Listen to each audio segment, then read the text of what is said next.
Hey everybody, it is me, Angel Benton, and you are watching Angel Sudsy Recap, where we delve into the world of daytime television and do a few reality shows on the side. And one of the daytime TV shiz. Oh my god, shiz. I love that song. I fucking love Kelly. FYI, I love Kelly. I'm upset that she is not around anymore, but I know it's kind of strange with Liam Kyle Sullivan, who played Kelly, being a straight guy. I don't think he's quite as ready to make that his career like Dame Edna has, right?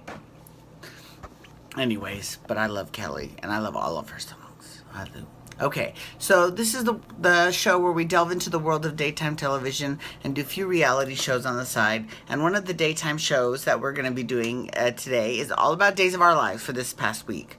Okay, so last week, Days of Our Lives. Okay, wait, before we get into Days of Our Lives, there's something I got to mention. Okay, so with every show, with the exception of Bold and the Beautiful, because she just mentioned, she had 4 examples, but one of them was One Life to Live, so that doesn't count. So she mentioned 3 different soap operas, and one, Carolyn Hinsey on Soap Opera Digest. She's the opinion columnist. And I agree with one of them. The other one I'm so on, and then there's one I completely disagree with. The one I agreed with was Young and the Restless and Jeannie Cooper. Loved that. The second one that I'm kind of on the fence about was General Hospital send-off of Jane Elliott, aka Tracy Quartermaine. Now, so basically the gist of the article was she commended every show because not a single show has ever talked about a veteran actor when they become so old that they can't do stuff, like they forget lines or they fall down or they can't come into work. You know, those types of things, right? They never let anyone know. And I think that's probably up to the performer, right? Like, if I couldn't do my lines anymore, I would say, please release a statement saying I can't do my lines anymore, and thank the fans, but I just can't do the show. You know what I'm saying? I would kind of, I just think, but that's up to the actor, not the show. So I agree with her in the respect that kudos to all the shows because they have done a really good job of professionalism of keeping it real nice whenever someone can't, do the show anymore. So they talked about, what's funny is that, well, I'll mention that on Bold and Beautiful next. When we talk Bold and Beautiful, I'll talk about this. But Days of Our Lives. So she just went on and waxed so rhapsodic about how they killed Stefano and how it was the best storyline ever. And I'm going, okay, now I completely disagree. You have lost your full-on mind. First of all, let me tell you all the problems that I had with that storyline from the very beginning. Okay, so let's say Stefano was in ill health and he couldn't do a full day's work or whatever. I get that. I totally understand that. And I'm not saying that they should even recast him. The writing should have been transitioning his powers onto his children or pick some new kid to mentor or something, right? So that they can see the power, you know what I'm saying? Because we didn't really have that, so we kind of feel sort of cheated of that, first of all. So that's why everyone's like, well, where's Stefano, blah, blah, blah. So then they had Hope shoot him dead. Now, at the time, I'm like, that's not exactly how I would like to see Stefano die, but okay, whatever. Because then shortly after, he died in real life. Now, instead of just letting sleeping dogs lie, they decided to do a storyline where Stefano was actually alive. And then they went on this big old hunt in Europe and they captured him. But it ended up being Shane in a mask, but Shane didn't tell anybody. So this is all kinds of sucky for many reasons. The first reason is it's a little bit, I'm sorry, but that last bit at the end, I mean, when Hope shot him, I would have liked to have seen him go out with a little more of a bang, but it's better, whatever, it is what it is, right? But then they brought him back, and they're like, oh, he's still alive. And he is not alive.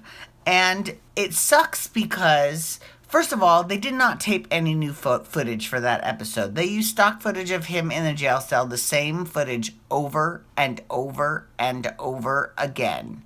Okay, that's annoying, right? And then secondly, Hope got off because there was no victim, because Stefano was not dead. But the reality is she totally murdered someone in cold blood and then got away with it. Yes, she served a little bit of prison time, but, she ended up getting out because it was too dangerous. I mean, I'm sorry, but where's Stefano? He's dead. He's worm food because, it was dangerous. So, you make that risk, you got to pay that piper. And she never really did. So and I love Hope. I love me some Hope, and I love me some Christian Alfonso. She is so sweet in person. I helped her when I worked at Bath and Body Works in Sherman Oaks. She was so nice. We talked the show for like 20 minutes. She was awesome. Anyways, so I don't think that was a good storyline at all. At all. I thought it was stupid. So I'm sorry I'm giving Days a big fail on that. I know Carolyn's going to disagree with me and we can have our healthy disagreements, but I hate that. I hated it. Right?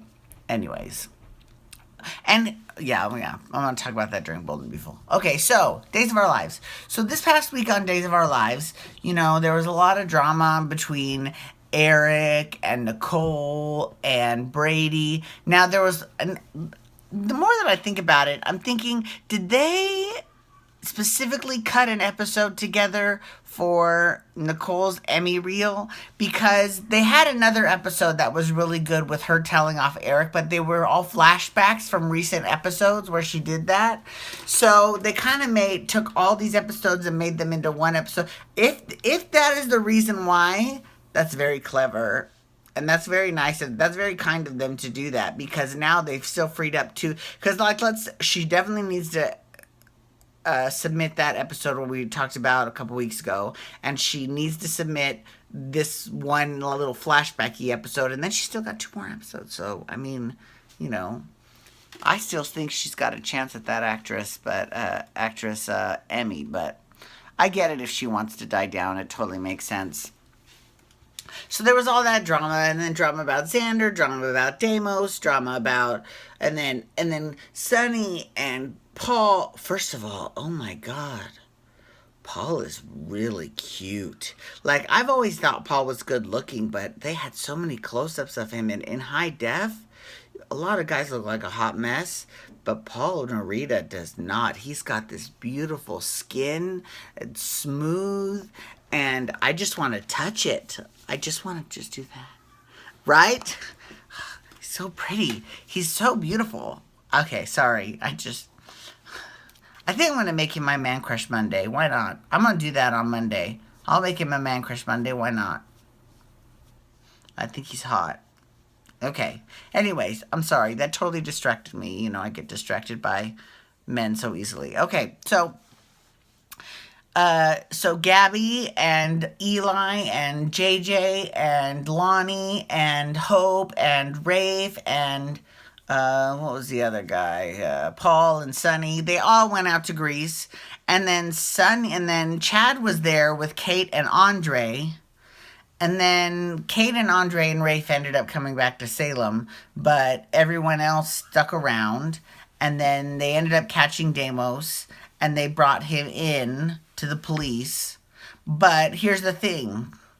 The plane that was carrying everyone else from Salem ended up crashing on some island. They don't know where they are, if they're in the Ionian, if they're in the Aegean, if they're in the Mediterranean. They have no way of knowing.